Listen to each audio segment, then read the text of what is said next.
welcome to Legendary Recap, episode 133. With Ulthion's vision, he decides he needs to head home, and the party decides to go with him. Before they trip, they stop, visit, and catch up with Konar, Bridget, and Marcus.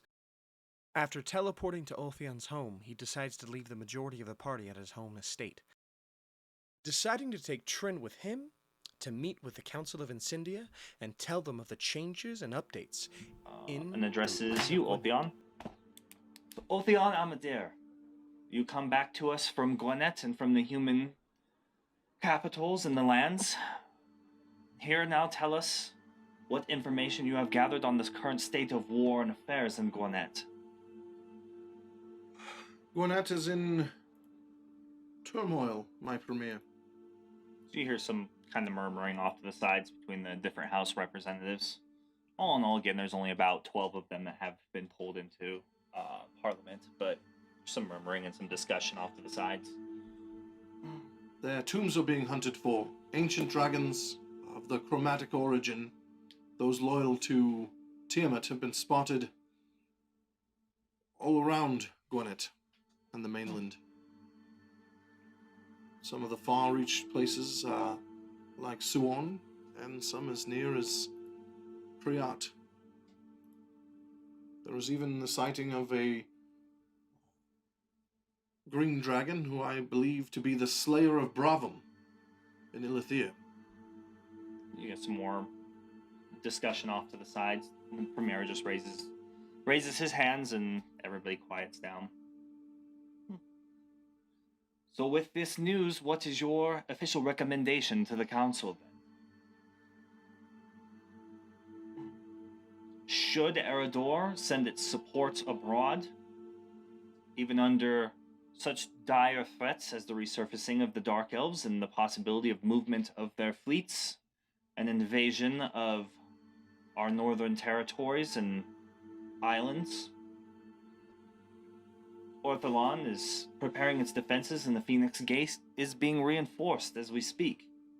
Should we divide our forces between these two theaters of war? In your recommendation?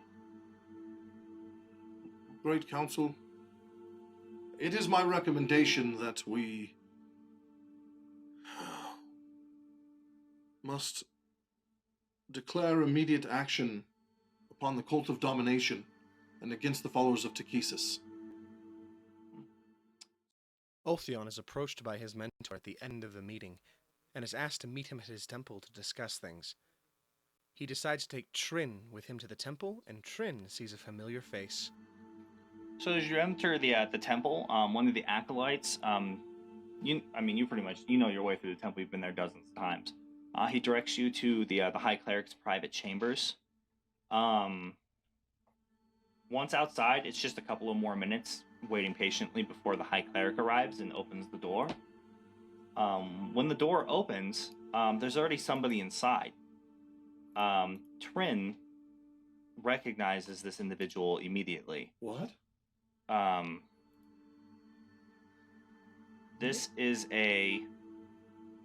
what you see sitting there at the desk is this olive-screened female tiefling with long hair and this dark purple robe. On the bottom, she has medium-sized horns and this slender tail and this dark cloak, and there's a kind of a light glow to the eyes. And you recognize her as the tiefling Ismina, who warned you about Hizit's machinations in Rivergate. And she stands up, and they close the doors behind you, and the High Cleric looks at you. We have much to discuss about the machinations and whereabouts of Takesis. Until next Friday. What? Damn! Didn't go back! Rescue was alive! And that's your Legendary Action Recap. As always, thank you for stopping by and supporting our wonderful production. Catch our live streams Fridays at 7:30 PST to see a bunch of unapologetic nerds play the world's greatest role-playing game on Twitch at Legendary Action Official. Thank you, and have a magnificent evening.